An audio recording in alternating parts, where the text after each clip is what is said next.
तुम्हें मर जाना चाहिए, तुम्हें छोड़ के भाग जाना चाहिए, रिफ्यूजी बन जाना चाहिए किसी दूसरे देशों के अंदर जाकर के। ये अब तो हम पैलेस्टीन को हम इजराइल बना चुके हैं, लेकिन जो थोड़ा बहुत हिस्सा बचा है उस पैलेस्टीन को हम खत्म करना। क्या ये चाहते हैं आप? क्या ये चाहते हैं? ये आपको ठीक लगता है? ये आतंकवाद नहीं है कि जिस तरीके से बच्चों को खानों के लिए मारा जा रहा है, ये आतंकवाद नहीं है। दवाइयों के लिए मारा जा रहा है जिस तरीके से, अगर आप ग्लोबली भी देखें, अगर आप ये देखें कि वर्ल्ड वाइड भी आप इस तरीके से, ये आतंकवाद नहीं है कि आप उनको भूखा मार रहे हैं, आप उनके कत्लेआम कर रहे हैं, ये आतंकवाद नहीं है। इसको आप आतंकवाद नहीं कहेंगे, लेकिन इसको आतंकवाद कहेंगे। जो हमास ने अपने लिए अपनी जवाबी कार्यवाही जो की वो गलत है, आपकी नजर में वो आतंकवाद है। फिलिस्तीन को सपोर्ट करते हैं और शुरू से हम करते आए हैं, लेकिन आज मोदी जी ने अपनी विचारधारा बदल दी है। आज वो कहते हैं कि पाकिस्तान की बात करते हैं, वो पाकिस्तान में जाकर के बिरयानी खाकर आ जाते हैं। तो मोदी जी अगर वो कुछ भी करते हैं तो उसका मतलब ये नहीं है कि देश भी पाकिस्तान जाकर के बिरयानी खाने के लिए चला जाए।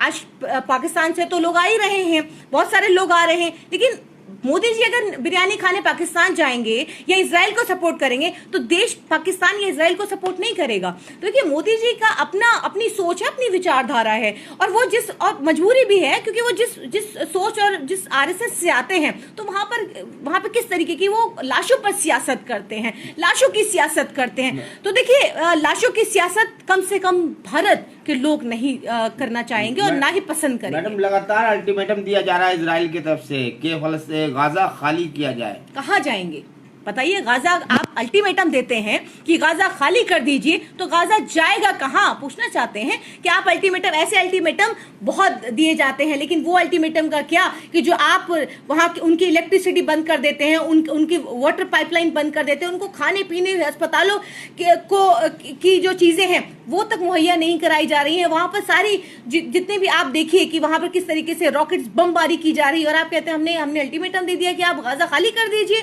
तो बता दीजिए, आपने कोई सोल्यूशन आपने निकाला है कि आप बताइए कि वो कहाँ जाएंगे गाजा छोड़ करके? जरा सी जगह पे अगर वो लोग बसे हुए हैं तो कहाँ जाएं, किस जगह जाएं? वेस्ट बैंक में आपने पहले ही वहां पर आपके जो लोग हैं वहां पर किस तरीके से सेटलमेंट में वहां पर लोग रह रहे हैं, वो तो आपके लोग हैं, वेस्ट बैंक पे कब्जा है। तो देखिए, ये चीजें जो हैं, ये चीजें तो जाहिर सी बात है कि आज इजराइल जिस तरीके से लगातार बमबारियां कर रहा है, लोगों को मार रहा है, और फिर उसके बाद विक्टिम कार्ड खेल रहा है, लगातार उल्टी सीधी वीडियोस डाल रहा है कि देखो हमारे साथ तो किस तरीके से, और हम तो कार्यवाही करेंगे, जवाबी हम किसी की नहीं सुनेंगे। इस तरीके की चीजें इजराइल की तरफ से हो रही हैं, और उसका सपोर्ट जो और तमाम जो कंट्री, यूएस जैसी पावरफुल कंट्रीज हैं वो दे रही हैं उसका साथ। लेकिन बहुत सारी ऐसी कंट्रीज हैं, मैं रशिया की बात करूं, चाइना की बात करूं, मैं इजिप्ट की बात करूं, तो ये तमाम जो कंट्रीज हैं ये साथ खड़ी हैं।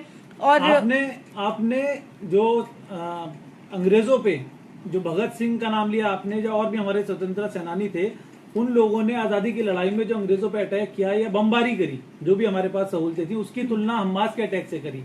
ये कैसी तुलना है? देखिए, बिल्कुल क्यों तुलना नहीं की जाएगी, क्योंकि हमने वो तो हमारी आजादी की लड़ाई थी ना। देखिए, वो आजादी की लड़ाई थी, तो हमास आज पैलेस्टीन जो कर रहा है, आज वो भी उनकी आजादी की लड़ाई है, आज वो भी उनके सर्वाइवल की लड़ाई है। क्यों नहीं? अगर हम अपनी आजादी की लड़ाई लड़ सकते हैं अपनी जमीन के लिए, अपने लोगों के लिए, अपने सर्वाइवल के लिए, तो आज हमास या पैलेस्टीन क्यों नहीं? आज उनकी कार्यवाही अगर वो करते हैं, लगातार आप जुल्म ज्यादती उनके साथ करते रहिए। अगर उन्होंने एक बार अगर पलट करके वार कर दिया तो आप कहते हैं कि अरे हमास तो आतंकवादी, आपने उसको आतंकवादी संगठन घोषित कर दिया। तो देखिए, ये जो जिस तरीके से ये वर्ल्ड का जो जियोपॉलिटिक्स का जो ये दोहरा चरित्र है कि अपने अपने फायदे के लिए बहुत सारे जो लोग हैं जिस तरीके से आज इजराइल के साथ अपने फायदे के लिए खड़े हैं, मैं तो कहूंगी कि भारत भी अब जिस तरीके से मोदी जी खास करके, क्योंकि अटल बिहारी वाजपेयी हमें बहुत अच्छे से याद है, और उनका एक वीडियो भी इंटरनेट पे खूब वायरल हो रहा है कि उन्होंने कहा था, पैलेस्टीन के साथ खड़े थे, साफ मैसेज था कि इजराइल से पैलेस्टीन को, उनकी जमीन को, इजराइल को खाली करना पड़ेगा, और वो पैलेस्टीन के साथ खड़ी थी। इंदिरा गांधी, राजीव गांधी, तमाम जो लोग थे वो पैलेस्टीन के, और अब तक हम मोदी जी बता दें कि वो जो इजराइल ने पैलेस्टीन की जमीन नहीं कब्जाई है, बता दें, कह दें, बोल दें कि नहीं कब्जाई है। जिस तरीके से आप बता रहे हैं कि अटल बिहारी वाजपेयी वगैरह सब जो है फलस्तीन के समर्थन में थे, तो वजह क्या रही कि मोदी जी इजराइल के समर्थन में उतर आए? जाहिर सी बात, एक सोच और विचारधारा, एक गुलामी। देखिए, ये जो गुलामी है वो गुलामी की वजह से, क्योंकि ये पहले भी अंग्रेजों के गुलाम रहे हैं और पहले भी मुखबरी की है, पहले भी अंग्रेजों के साथ जिस तरीके से ये खड़े रहे हैं। प्रधानमंत्री का अपमान कर रही हैं? नहीं, मैं आरएसएस का अपमान कर रही हूँ। मैं आरएसएस की बात कर रही हूँ। बात हो रही है मैं प्रधानमंत्री की। नहीं, मैं एक संघी विचारधारा की बात कर रही हूँ, मैं नफरती विचारधारा की बात कर रही हूँ। मैंने आरएसएस की बात ही नहीं करी, मैं प्रधानमंत्री मोदी जी किस विचारधारा से हैं मुझे बताइए। लाशों की राजनीति कौन करता है? प्रधानमंत्री है। लाशों की राजनीति कौन करता है? देश के प्रधानमंत्री हैं, तो मणिपुर पर क्यों नहीं बोलते हैं?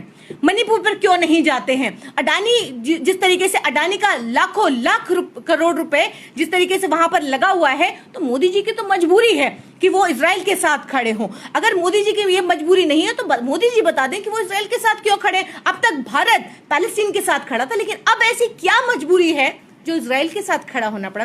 मोदी जी ने तो बिल्कुल नैरेटिव चेंज कर दिया। अभी तक तो हम हक जिसके साथ जुल्म ज्यादती होती थी, हक के खड़े होने वालों के साथ खड़े थे। मैडम मुस्लिम कंट्री, मुस्लिम ममालिक जितने भी है, वो भी तो जितने मुल्क के मुस्लिम, वो भी तो खुल के सामने नहीं आ रहे हैं फलस्तीन के फेवर में। फिर उसके बाद जो है भारत तो एक सेकुलर मुल्क है, और मोदी जी उनके प्रधानमंत्री है, वो जिनको समर्थन करे उनको, आपको अगर क्या तकलीफ है? आपको भी समर्थन करना चाहिए। देश का प्रधानमंत्री इजराइल को सपोर्ट कर रहे हैं।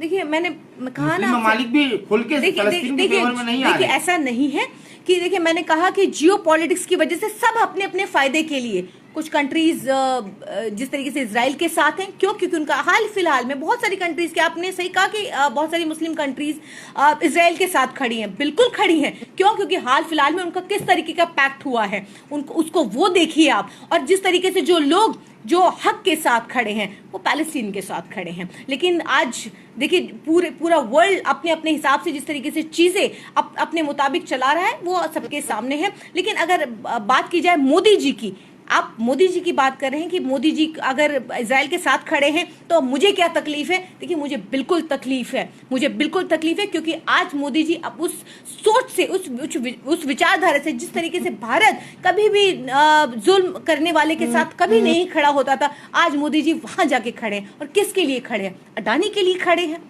अडानी की मित्रता के लिए खड़े हैं। तो जाहिर है अडानी का इसमें क्या रोल है? देखिए, अडानी का लाखों लाख हजारों हजार करोड़ रुपए, जिस तरीके से पोर्ट है वहां पर, पोर्ट है इजराइल के अंदर, इजराइल के साथ बिजनेस है अडानी का। मैडम, एक वीडियो काफी वायरल हो रहा है सोशल मीडिया में कि निर्वस्त्र करके एक महिला को और नारे लगाए जा रहे हैं फलस्तीनियों की तरफ से। उस वीडियो में कितनी सच्चाई है? इस तरह की वीडियो निकल के आ रही है। इस्लाम की तो एक छवि नहीं है, बिल्कुल छवि ऐसी नहीं है। और ना इस्लाम ये कहता है, ना इस्लाम ये कहता है, और ना इस्लाम कभी भी बच्चों के ऊपर, किसी भी जंग के अंदर कभी किसी बच्चे औरतों के ऊपर ना कभी जुल्म ज्यादती, ना इस तरीके की कभी कोई हरकत हुई है। देखिए, एक वीडियो आपने वो देखा, एक वीडियो एक ऐसा भी था कि जहां पर एक लेडी बहुत घबरा रही है और उस पर पैलेस्टीनियन ये कह रहे हैं कि आपको डरने की जरूरत नहीं है, हम आप पर हमला नहीं करेंगे, आपको बिल्कुल घबराने की जरूरत नहीं, हम औरतों को कुछ नहीं कहेंगे। तो देखिए, ये है इस्लाम, ये है खूबसूरती। लेकिन वो वीडियो, उस वीडियो में कितनी सच्चाई है? वो वीडियो तो इस तरीके की निकल के आ रही है और देखिए, सोशल मीडिया पर बहुत सारी ऐसी वीडियोस हैं जो पुरानी वीडियोस भी वायरल हो रही हैं। जब आप ये देखिए कि आपको कैसे पता कि वो वीडियो आज की वीडियो है या पैलेस्टीनियन उस पर जुल्म और ज्यादती कर रहे हैं? आपको कैसे पता कि वो इजराइल की वीडियो नहीं है? क्या आपको कैसे पता कि वो कोई पुरानी वीडियो नहीं है? आपको कैसे पता? ये कौन तय करेगा और ये कौन जज करेगा? इसीलिए यूएन ने जिस तरीके से अफसोस जाहिर किया है इसके ऊपर, और यूएन ने कहा है, यूएन का स्टेटमेंट है, यूएन का आप पार्टीशन अगर आप प्लान देखें उसको आप समझिए कि यूएन का किस तरीके से पार्टीशन प्लान का, कि जिस तरीके से इजराइल ने उसको नहीं माना। लेकिन आज जब यूएन इसकी निंदा कर रहा है तो कम से कम उसको तो मान लीजिए कि यूएन के तहत ये पार्टीशन प्लान किया गया था। लेकिन अब आप उसको तक नहीं मानेंगे और कहेंगे कि इजराइल की बच्चों के साथ गले काटे जा रहे हैं, रेप किए जा रहे हैं। तो देखिए, ये कहीं ना कहीं ये इस वीडियोस पर में कितनी सच्चाई है। इजराइल जब पूरी तरीके से नेस्तनाबूद करने के लिए गाजा को लगातार बमबारी कर रहा है, लगातार मार रहा है लोगों को, लगातार बिल्डिंगों पर अटैक कर रहा है, और सबसे बड़ी चीज, शुरुआत तो हमास ने करी थी, कि जवाबी कार्रवाई तो होगी। देखिए जो हमास ने किया, हमास को तो ये बहुत पहले भी करना चाहिए और लगातार करना चाहिए। अपनी आजादी के लिए, अपनी जमीन के लिए, अपने लोगों के लिए ये बिल्कुल करना चाहिए और बार बार करना चाहिए। क्यों नहीं? हम अगर आजादी के लिए, अपने आप को सोचिए ना जरा, कि अपने आप को सोचने के लिए हमें अपना आजादी स्वतंत्रता आंदोलन सोचना पड़ेगा। जलियांवाला बाग जरा सोच लीजिए, जलियांवाला बाग पे आज भी हम पिक्चर्स को देखते हैं तो हमें कैसा महसूस होता है। आज भी जब हम हिस्ट्री पढ़ते हैं तो हमें क्या महसूस होता है। आप एक बार उसको देखिए और अपने हमास, आप कहते हैं पहले शुरुआत हमने की, हमने भी हिंदुस्तान के अंदर पहले ही शुरुआत की थी ब्रिटिशर्स को भगाने के लिए। व्यापार करने आए थे, हमारे हिंदुस्तान पर कब्जा किया, कैसे भगाया, कैसे मारा, बमबारी भी की, मारा भी, कत्लेआम भी किया और सूली पर भी चढ़े। और खुशी है इस बात की। तो आज हम अपने आप को लेकर के अगर चले, अपनी आज़ादी के लिए अगर हम लड़े, हमने बमबारी की, आप मुकर जाइए कि हमने बमबारी नहीं की, आप मुकर जाइए कि हमने अंग्रेजों के कत्लेआम नहीं किए, उनको भगाने के लिए, अपनी आज़ादी के लिए, अपने बच्चों के लिए, अपने बच्चों के मुस्तकबिल के लिए। आप बोलिए कि हमारे लोग सूलियों पर नहीं चढ़े, गोलियों से नहीं भूने गए। आप कह दीजिए हमारे पास जो था उस वक्त हमने उसका इस्तेमाल किया। तो आज हमास अगर कर रहा है तो इसमें गलत क्या है? मैडम, कोसने या ललकारने के अलावा अगर दोनों मुल्कों की बहाली, अमन की बहाली के लिए आप बात करती है, अपने देश के प्रधानमंत्री नरेंद्र मोदी और जितने भी मुस्लिम हुक्मरां, जितनी भी दुनिया के हुक्मरां हैं, सबसे अपील करती कैसे अमन की बहाली हो, तो ये और अच्छी बात होती है। क्या कहना चाहिए? देखिए, जहाँ तक आप अमन की बात है, अमन की बात करने के लिए ही जिस तरीके से इस्लो एक जब ये समझौता किया गया और इजराइल के प्राइम मिनिस्टर ने जब ये समझौता किया, असैसिनेशन कर दिया गया उनका, जो कट्टर इजरायली हैं, असैसिनेशन करके मार दिया गया। जिसके अंदर जब ये समझौता हुआ था, इसके अंदर जब ये पैक्ट हुआ, तो फिर उस पैक्ट के बाद हालात बद से बदतर हो गए और पैलेस्टीनियों को जिस तरीके से टुकड़ों में बांट दिया गया, मारा काटा, उसके बाद क्या नहीं हुआ। हमें याद है कि आप गोडसे ने जिस तरीके से महात्मा गांधी की हत्या की थी, इसी तरीके से अगर इजराइल के अंदर एक प्राइम मिनिस्टर आया जिसने पीस की बात की, जिसने ये कहा कि नहीं, हम ये जो पैलेस्टीन की जमीन है उसको कम से कम उसको कुछ जमीन दे, ये बात इजराइल ने कही थी और रखी थी। लेकिन मैडम जब तो कहा गया और लोग काटे नहीं जाए और लोग मारे नहीं जाए, अमन आप पैलेस्टीन को खत्म कर देंगे, गाजा पर बमबारी करेंगे, उनके लोगों को मारेंगे, मतलब पीस कायम करने के लिए कि आप इजराइल ये कहेगा हम रत्ती भर जमीन हम पैलेस्टीन को नहीं देंगे, उनको हम उनका नेस्तनाबूद करके उनको खत्म कर देंगे। आज जिनकी जो जगह थी, आज उसको आप उस जगह से आपने उखाड़ के फेंक दिया और आप ये कहते हैं कि वो तो आतंकवादी है। अब उसको आतंकवादी आप कहते हैं, उसकी जमीन से, उसकी जगह से आप उसको उखाड़ करके फेंकेंगे और फिर कहेंगे, उसी को कहेंगे कि भैया तुम ही आतंकवादी हो, तुम ही क्यों रिएक्ट कर रहे हो, तुम्हें रिएक्ट नहीं करना चाहिए, तुम्हें मर जाना चाहिए, तुम्हें छोड़ के भाग जाना चाहिए, रिफ्यूजी बन जाना चाहिए किसी दूसरे देशों के अंदर जाकर के। ये अब तो हम पैलेस्टीन को हम इजराइल बना चुके हैं, लेकिन जो थोड़ा बहुत हिस्सा बचा है उस पैलेस्टीन को हम खत्म करना। क्या ये चाहते हैं आप?